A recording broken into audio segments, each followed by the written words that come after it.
right, you're welcome back. Of course, we are continuing with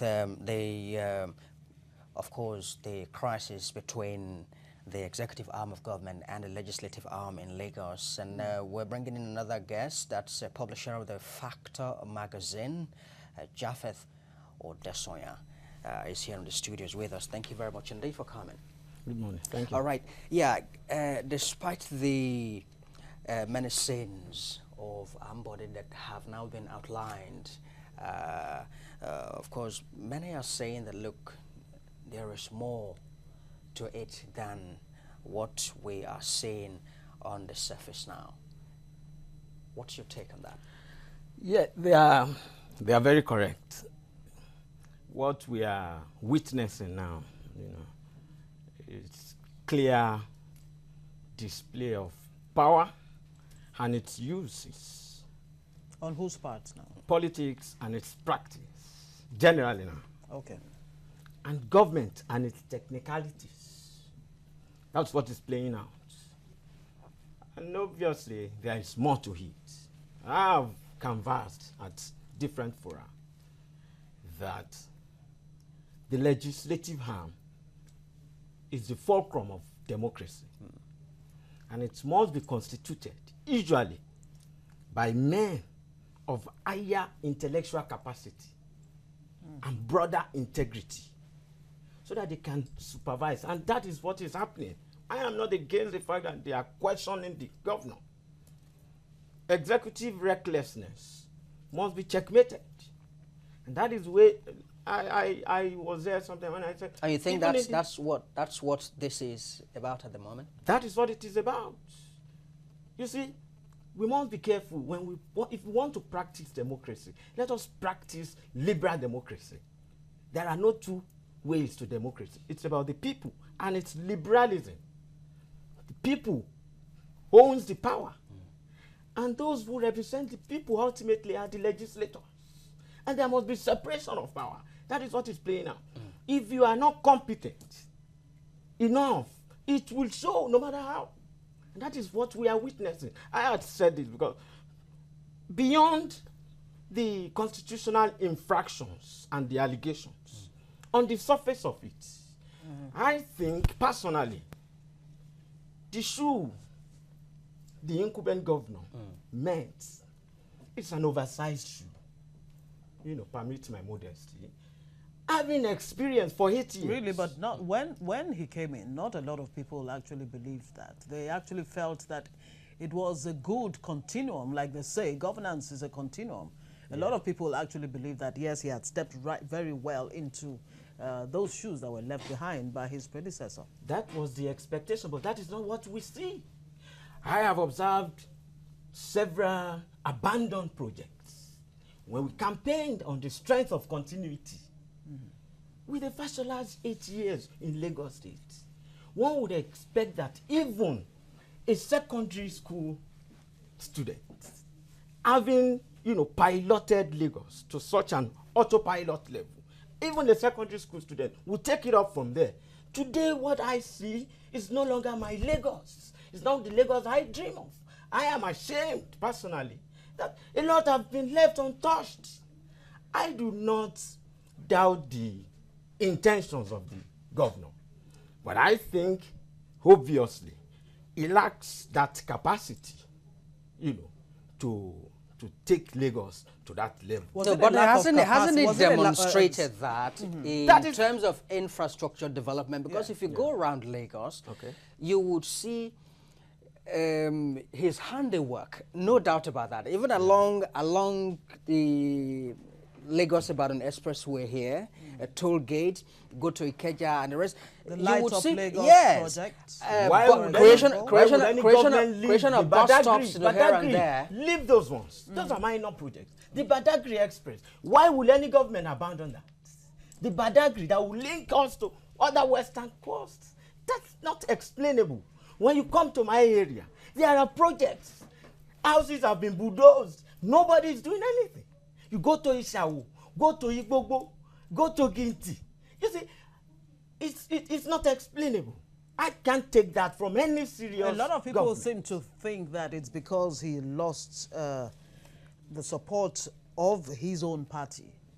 And so it played out, you know, I mean, when you lose the support of your base, what else can you do? And then it is now reflecting in a situation where you have the legislature having these issues with him on the basis of what they have said, breach of the Constitution and gross misconduct.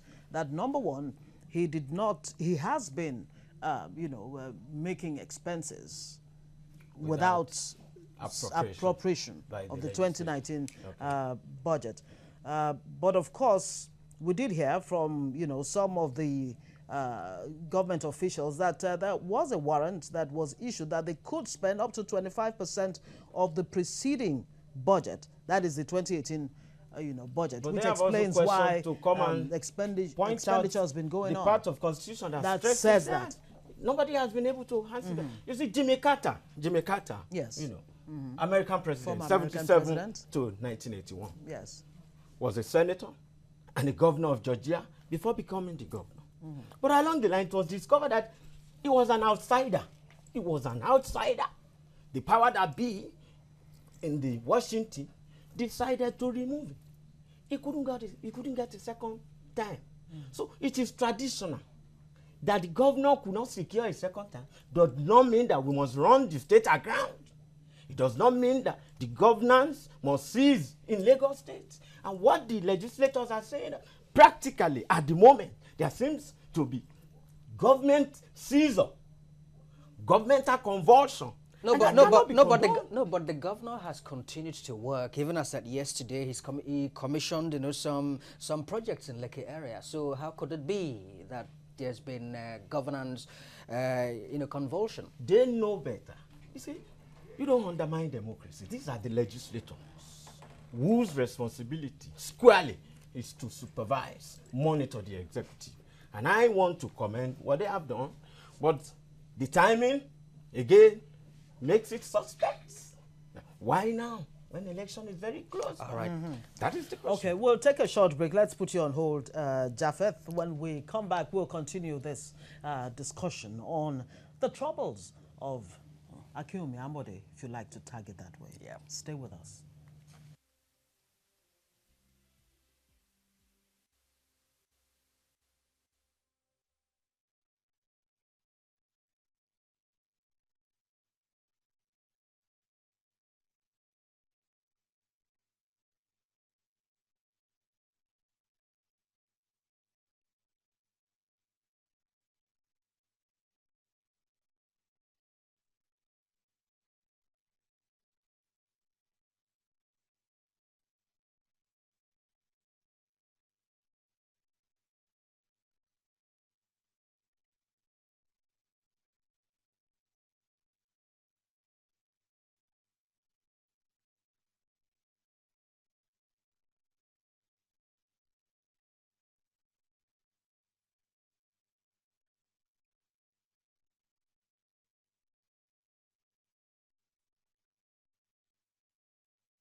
All right, you're welcome back. We've been talking with Japheth Odesonya, publisher, The Factor, on the Ambode and threats of impeachment. Good to, of course, continue to have you. You've been talking about this. You said before we went on that short break that why now? Why this impeachment, you know, proceeding at this time when the election is right around the corner? Why not now? That is purely what makes it look political. Okay. You know, perhaps to put the governor on his toes. Because there have been also allegations that the incumbent is supporting opposition. Allegations. Those are unfounded allegations. Unfounded. Yes. That's any allegations anyway. And politically, you will have to be careful. And again, you know, antecedent matters. I think also that the governor has not handled, you know, carefully the political realities around Surrounding him. surrounding him. What are the political realities? Yeah, the political realities are that he does not control the party machineries. He doesn't have, that influence. If you think he has, that is larger than life. The reality is that he doesn't control the party. And when it got to that point, And that could be politically devastating. We have measured it, we have assessed it. You seem not to have that popularity even within the party. Why not step aside? After all, we brought you in. I know characters who have been in the movement since 1998. At the point the governor came, a lot of people will tell you, where are you bringing this from? Only the Godfather could answer that. So do you think it would have helped him more if at the time that the story broke, or he got winds of the fact that he had no support of the party machinery, to step aside? That would have been brilliant. That would have been brilliant. When you say step aside, I mean, what exactly do you mean? As in, I mean, to say, okay, you're not running for second term, you're not running for second term. For second Yes. term. It's a tradition. Okay. Not going for party It's not a primary big as deal. well. It's not a big deal. If you are sensitive enough about the realities surrounding you, you should know that, I think the game is on. But what kind of scenario would we have had if he had had control of the party, like you say? Is it a good thing to have control of the party? To what end then would it be? Is it to provide good governance for the people, or to just be the one who is in charge and to hold all the reins of governance in such a way that everybody bows at your feet? For whatever purpose, having the reign of the party means having power. And I have said this earlier, power and its use. Plato, in the dialogue of Plato, Yes. was referring to Socrates, who happens usually to be the major character in his dialogues. That if you have chosen politics as a career, and the essence of it is to make sure that citizens turn out to be good citizens and develop the society, I doubt, he was not referring to Pythagoras, but I doubt the capacity that this art or profession that you have chosen is capable of being taught. Okay, you know what? Let's just simplify it. Politics is the art of the equitable distribution of wealth. Authoritative allocation of for value. the greater good, right? Yes. Okay, now let's bring it to the issues here right now.